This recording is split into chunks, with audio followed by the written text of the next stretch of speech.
leía en las redes sociales y lo invitaba a hablar con nosotros sin censura en este espacio libre como el viento, independiente, y aceptó amablemente. Fernando Belanzarán, filósofo de formación, dice, político de profesión, de izquierda por convicción, hereje por vocación y exdiputado federal del PRD.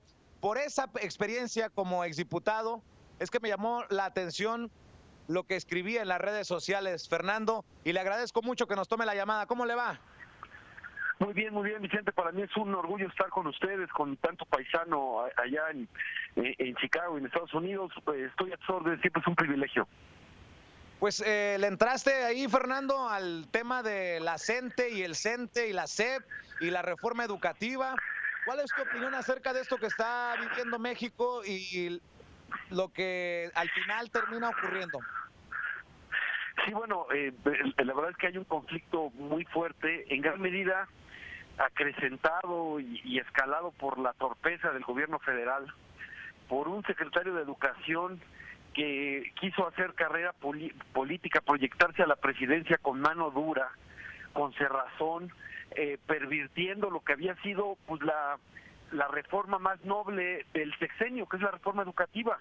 Una reforma que busca pues que haya mejor calidad de la educación, porque la educación pública quien más le sirve es a quien menos recursos tiene, porque le da perspectivas de escalar socialmente. Era la más noble y se quitaban, la idea era quitar pues todo lo que es la corrupción en el nombramiento de maestros, que ya no hubiera venta de plazas, que no hubiera herencia de plazas, que las promociones fueran con base en méritos, también el ingreso, que no y no discrecionalmente como ocurría, esas cosas que ayudarían a los alumnos. Sin embargo, lo que ha hecho este secretario de Educación es pervertir la reforma, primero quitándole beneficios laborales a los profesores, cosa que es contrario a lo que dice la propia reforma, porque en la reforma dice que todos los derechos laborales de carrera magisterial serán respetados, pero lo cierto es que lo que hicieron fue quitar lo que eran sus prestaciones, les quitaron del salario, y obviamente todos los maestros pues sintieron en sus bolsillos esto, cuando la reforma educativa no es lastimada a los profesores, ¿no? Y en el caso de la educación, de la evaluación, perdón, la evaluación quedó en la ley, que era una evaluación contextual y de diagnóstico, y lo que está haciendo Nuño es aplicarla estandarizada y punitiva. Ni siquiera les da revisión de examen a los maestros, lo cual incluso diría que es inconstitucional. Pero, por supuesto, toda ley es perfectible, y yo creo que el Congreso de la Unión tiene que estar abierto a hacer la reforma de la reforma y encontrar esto por la vía del diálogo.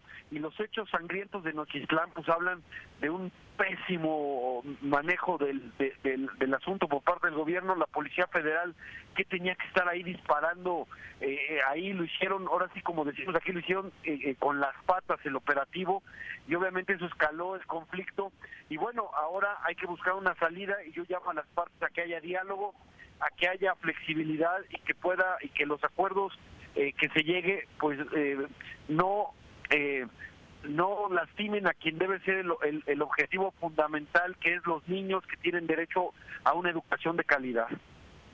De las tonterías más grandes que he escuchado es, ya no se puede cambiar nada porque es ley, está en la Constitución. Y leía a Jorge Castañeda en su artículo en Milenio decir, pues si de eso se trata, en el Congreso todo es negociación. ¿Debe de replantearse la reforma educativa desde el Congreso? Por supuesto, aunque mi opinión es que la reforma constitucional fue muy buena. El problema son las leyes secundarias, pero no niego la posibilidad de que también se modifique la Constitución, pero tiene que haber propuestas concretas.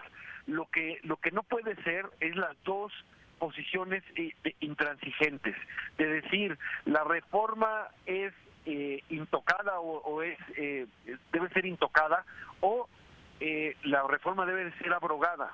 Entonces, ni abrogarla, ni que no se le pueda mover una coma, que haya una negociación, y para eso que se presenten pues propuestas concretas. Insisto, toda ley es perfectible, incluso la Constitución, si a eso llegáramos. Pero si tú lees la Constitución, la verdad es que es una gran reforma, ¿no? Quizás lo que ha generado ruido es una palabra nada más. La palabra es si la evaluación cuesta para la permanencia o no de los docentes. Esa palabra, aunque en la ley se llegó a una especie de acuerdo donde, imagínate, los que ya están, los maestros que ya están, tendrían 3 evaluaciones. Si a la tercera reprobaran, entonces serían no despedidos, sino readscriptos. Así quedó en la ley.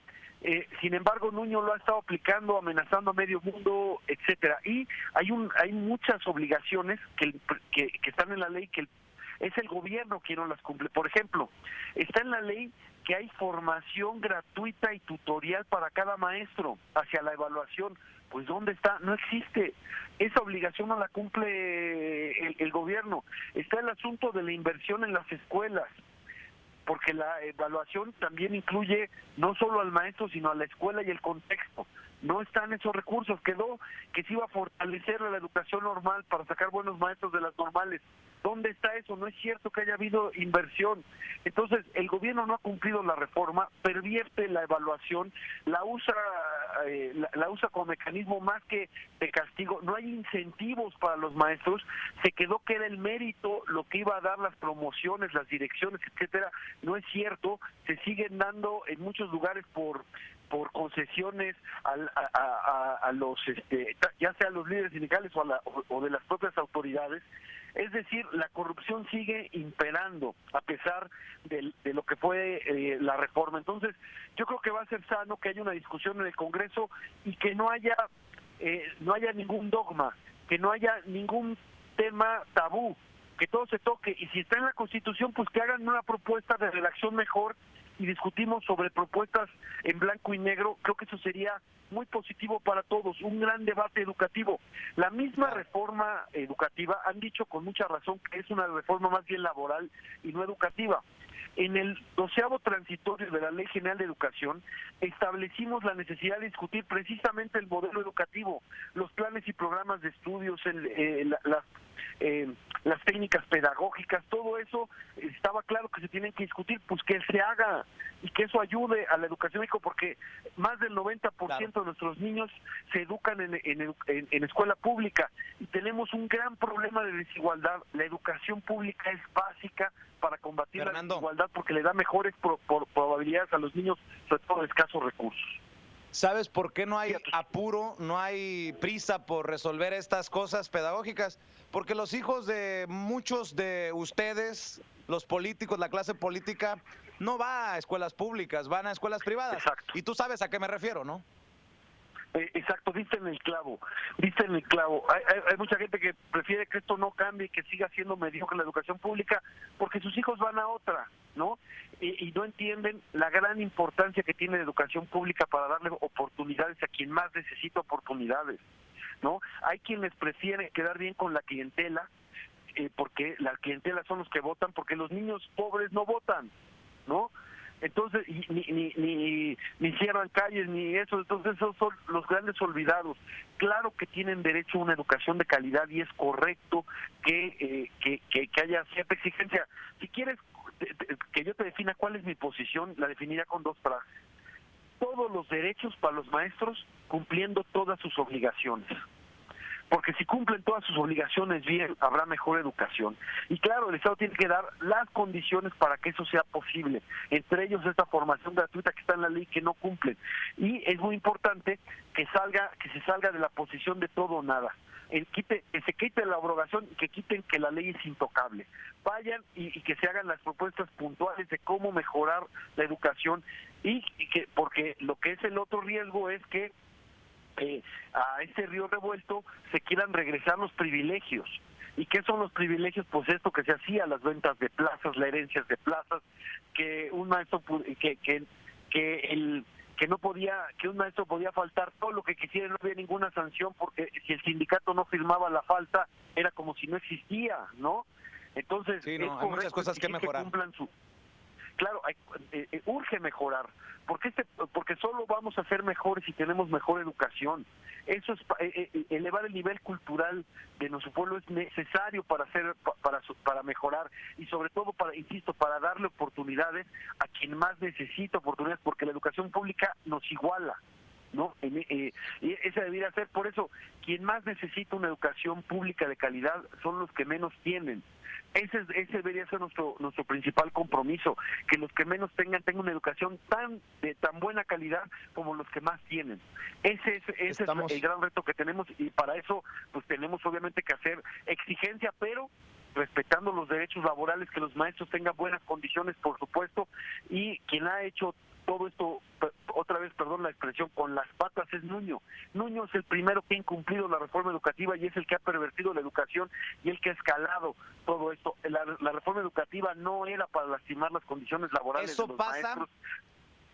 Eso pasa por poner en puestos de poder a personajes que no tienen ni la menor idea de lo que están haciendo. Y me refiero a Nuño porque nunca ha pisado una aula como docente.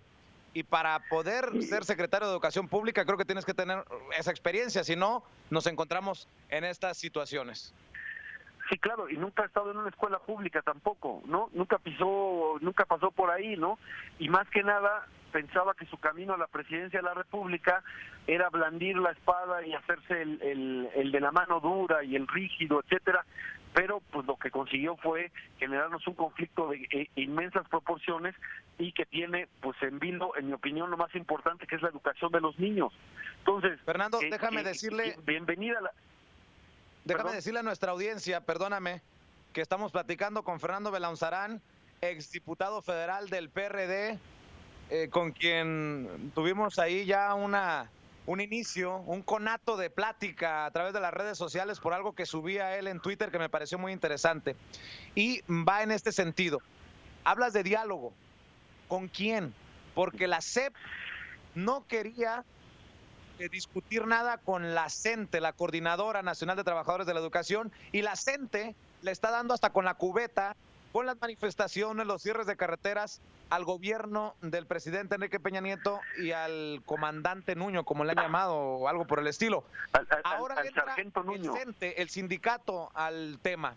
Algo sorpresivo para muchos, debido a que hace unos días había señalado el dirigente del CENTE que estaban pues básicamente a favor de la implementación de la reforma educativa. Ahora dicen, espérate, vamos a discutir todos los detalles porque estás haciendo una evaluación punitiva y queremos la revisión de la reforma educativa. Hasta López Obrador salió a aplaudir eso. Sí, claro, y qué bueno que tiene que haber diálogo. Mira, el diálogo es una obligación del gobierno. No puede haber un gobierno que se niegue a dialogar, eso es absurdo. Por lo tanto, la posición de Nuño es completamente pues antidemocrática, autoritaria a su máximo extremo, y es patético porque incluso el artículo 3º constitucional admite o dice específicamente que la educación médica tiene que ser democrática, tendiente hacia la cultura de la democracia, etcétera, y tenemos un secretario de Educación que no quería ni hablar. Era patético y evidentemente contraproducente. Ahí se tiene que discutir. Ahora, hay una cosa que hay que distinguir bien: la reforma educativa no se discute con el gobierno, porque es un asunto que lo resuelve el Congreso de la Unión. Hay división de poderes. Entonces, es correcto que la reforma de las reformas se discuta en el Congreso. ¿Qué se puede discutir con las autoridades? Pues la implementación. Esto que está haciendo Nuño, que es pervertir la forma de evaluación, ahí sí se puede discutir. Este asunto de que les quitaron prestaciones a los maestros, más bien les quitaron las prestaciones del salario a los maestros, lo cual ataca su antigüedad, sus prestaciones, etcétera.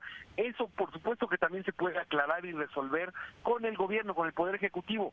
Entonces, yo llamaría que se hicieran los dos diálogos, a que en el diálogo con el gobierno pues se discuta la implementación, cómo debiera ser la evaluación para que efectivamente sea formativa y de diagnóstico, que ayude a superarnos, que nos diga dónde estamos mal para mejorar, que fortalezcan los compromisos que ya estaban, como esta formación gratuita a los maestros, etcétera, y las propuestas para afinar la ley, incluso si ya tienen una iniciativa para modificar la Constitución, bienvenida que se discuta, esa la tienen que hacer en el Congreso de la Unión. Yo he escuchado varios diputados y senadores dispuestos a dialogar con la gente y a escuchar sus propuestas, y las tendrán que poner. Lo que sí evita cualquier discusión es que insistan que es abrogación o nada, porque la abrogación yo la veo absolutamente inviable y no va a generar porque se necesitan mayorías en el Congreso. Pero negociación sí, abrogación no. Exacto, porque la abrogación quita cualquier forma de negociación, pero que pongan sus propuestas, cómo mejorar y vamos hacia adelante. Y entonces no tiramos al niño con el agua sucia, porque sí sería un contrasentido que atacaría la calidad de la educación y el derecho a los niños a tenerla, a tener esa educación de calidad, si se regresaran los privilegios. Si se regresaran los aviadores, estos famosos comisionados, si se regresara la impunidad ante la falta de clases, si se regresara el ingreso discrecional, porque es correcto que el ingreso a las plazas docentes sea por mérito, que entren los mejores y no que entren pues los amigos, los parientes, los que vendan, a quien le vendan esto y que convirtieran las plazas en un negocio particular. Eso no podemos regresar a ello, por eso no podemos regresar al punto de partida, pero sí es correcto mejorar la ley, que se hagan las propuestas para mejorar la ley, y yo creo que el Congreso debe estar abierto a eso, y con el gobierno pues ver la implementación y cómo ayudar a que los maestros puedan formarse y ser mejores, porque con mejores maestros habrá mejor educación. ¿Eres de los que respalda las manifestaciones de la CENTE o de los que la critica? Mira, yo he defendido el derecho a la manifestación siempre, pero tengo que decir que hay métodos de la CENTE que no me gustan y que los cuestiono. Por ejemplo, cuando hay vejaciones a personas. Hace poco les gusta agarrar policías y humillarlos. Pues no, los policías también son personas. O los que le raparon, aliados que le han rapado el pelo a maestros que sí acuden a dar clases. No, a ver, déjame nada más. No estoy de acuerdo. Déjame meter la mano ahí, Fernando. Eso no fue cometido por profesores.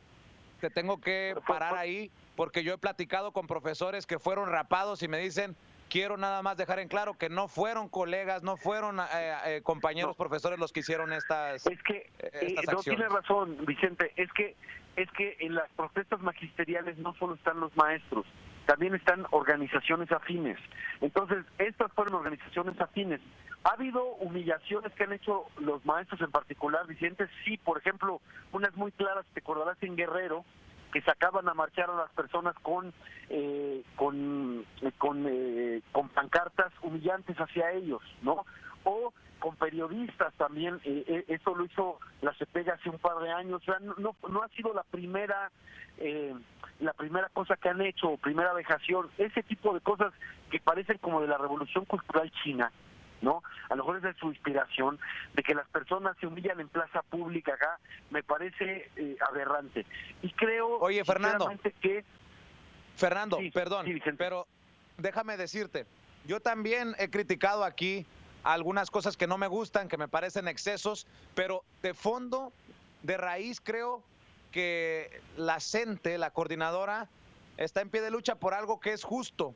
Sí entiendo sus puntos y entiendo también, o así lo veo yo, y quiero escuchar tu opinión, que sin la desobediencia civil, sin el cierre de carreteras, sin todo lo que criticamos, el gobierno, la Secretaría de Educación Pública, los medios no le hubieran prestado atención a esto de la reforma educativa. Mira, yo ahí tengo que hacer una pequeña discrepancia. Por supuesto que tienen derecho a manifestarse, y la manifestación es un derecho primordial, sobre todo para visibilizar un problema, pero siento, Vicente, que uno es más fuerte si consigue la solidaridad social. Entre más solidaridad consiga de la opinión pública y los ciudadanos, yo pienso que uno se es más fuerte, y no apostar a la fuerza bruta, digamos, a la fuerza solamente de yo voy a desquiciar esta ciudad, o voy a desquiciar el tránsito, o voy a detener el abasto. La afectación a terceros puede ser contraproducente, y además luego puede servir para legitimar la represión. Entonces me parece que ser más inteligente es buscar la solidaridad de terceros, de los demás. Entonces yo ahí sí, en métodos, no me gustan muchos métodos de la gente. Yo creo que pudieran hacer su legítima manifestación de descontento para algunas cosas que yo les doy razón. Hay otras cosas que me parece que pueden ser contraproducentes. Por eso de regresar, por ejemplo, ¿cuál fue el gran problema en Oaxaca? Que el sindicato controlaba a la autoridad educativa, a lo que se llama el instituto, el IEPO. y entonces eran juez y parte, eran autoridad y eran sindicato. Y al ser autoridad y ser sindicato, pues imagínate el conflicto de interés, ¿no? Porque el sindicato decide como si fuera autoridad y entonces da plazas, da estímulos, pones acciones, pero no hay una división entre sindicato y autoridad. Eso que por cierto, no es un asunto privativo de la CENTE. El CENTE o la parte de los charros de la autoridad también lo hacen en muchos estados y gobernadores le dan al sindicato la Secretaría de Educación. Y por eso es que tenemos problemas de calidad educativa, porque pues el interés fundamental no es la exigencia para cumplir académicamente o mejorar la educación de los niños, sino pues son beneficios, privilegios, etcétera. Entonces hay una serie de demandas que son justas, estos que te digo de que no se les dañe laboralmente, que tengan estabilidad laboral, que no se les dañe en su salario, eso es correcto, que tengan formación gratuita y no se use la evaluación como un garrote y una amenaza, sino para formarlos y hacerlos mejores, eso sí, pero hay una mezcla ahí, no es en blanco y negro, por eso hay un gran sector social que también está en contra. Si tú ves las encuestas, te das cuenta que hay un gran sector social que está inconforme con el magisterio, y me parece que si tuvieran otros métodos tendrían mayor apoyo popular. Esa es mi impresión. Pero bueno, yo también respeto la tuya diciendo, si no hubieran llegado a este grado quizás no hubieran sido escuchados. Yo creo, porque yo vengo del movimiento estudiantil, vengo del movimiento social, y sé que luego lo que más ayuda y más se hace fuerte es la solidaridad de la gente. Y si a la gente la pones de tu lado, en lugar de afectarla, a veces eres más poderoso. Pero bueno, ahora sí que, como me gusta decir, discrepar se vale. Pero por supuesto que tienen derecho a movilizarse, tienen derecho a manifestarse y tienen derecho a dialogar y que se discutan sus propuestas en el Congreso para mejorar la ley. Fernando Belanzarán, ¿cómo te despides de la audiencia de Estados Unidos o en donde nos estén escuchando? Con un gran abrazo. No sé cuál sea tu opinión. Yo no creo que en México no podemos ser neutrales.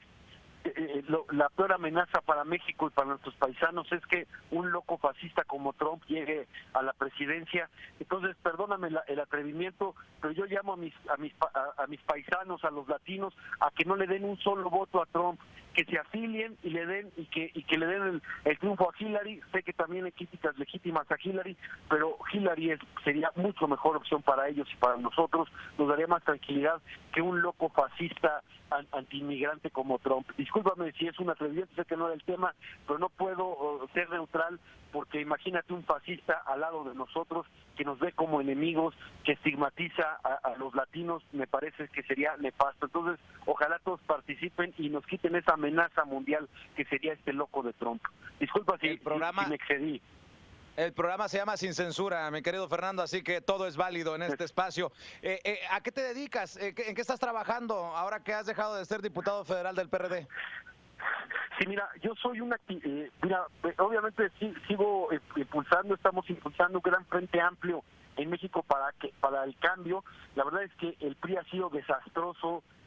Peña Nieto no tiene el control de las cosas, está desbordado, hay un escándalos de corrupción por todos lados. Entonces queremos construir el gran frente opositor para cambiar al país con protagonismo de la sociedad civil. Y yo, como un activista, soy muy conocido por por el impulso a un cambio de política de drogas.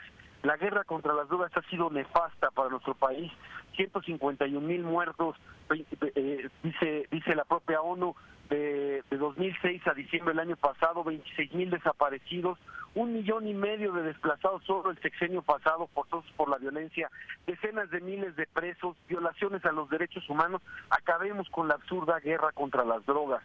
Eso también he impulsado. Obviamente, pues estoy muy pendiente de lo que pasa en Estados Unidos, cómo está cambiando también la política de drogas. Estados Unidos fue el gran país que nos impuso el prohibicionismo a nivel internacional, pero bueno, ya en Estados Unidos están modificando, han visto lo absurdo que ha sido, que además es una política profundamente racista, porque aunque el nivel de consumo de drogas es el mismo entre blancos, latinos y afroamericanos. Los que están en la cárcel son básicamente afroamericanos y latinos. La justicia no es pareja. La guerra contra las drogas también ha sido un instrumento contra las minorías en Estados Unidos, e insisto, y en México ha sido pues la gran tragedia.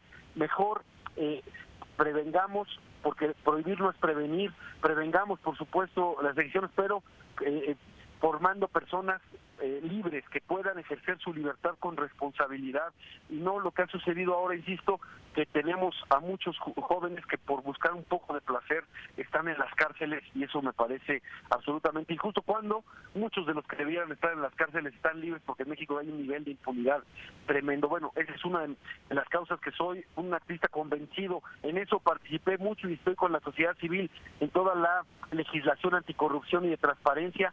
Fui de los primeros 4 legisladores, los que inauguramos el 3 de 3, presentamos nuestras 3 declaraciones, la patrimonial, la de intereses y la de impuestos, y la hicimos pública. Desgraciadamente, nuestros legisladores ahora no tuvieron el valor y la entereza de hacer eso en ley. Y ¿Qué te parece? Por opción.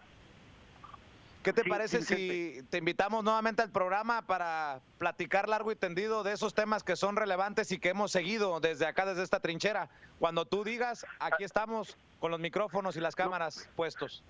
No, para mí siempre es un privilegio. La verdad es que allá en Estados Unidos hay fuertes raíces de los mexicanos, de los hijos de mexicanos con nuestro país. Nosotros nos sentimos con muy fuertes raíces con nuestros paisanos allá, entonces para mí será siempre un privilegio. Vicente, cuentas conmigo, y en cualquier momento será un privilegio hablar contigo y comunicarme con mis paisanos, con los latinos y con otros, obviamente también con muchos norteamericanos que hablan en español y que están interesados en lo que sucede en nuestro país. Para mí será un privilegio y un placer, Vicente. Muy bien, pues te mando un abrazo, Fernando Belaunzarán, gracias por tu tiempo y estamos al pendiente. No, gracias a ti, te mando un fuerte abrazo y ojalá pronto platiquemos. Que estés muy bien. Informándole de los casos y cosas que a usted le interesan. De Chicago para el mundo. Sin censura. Con Vicente Serrano.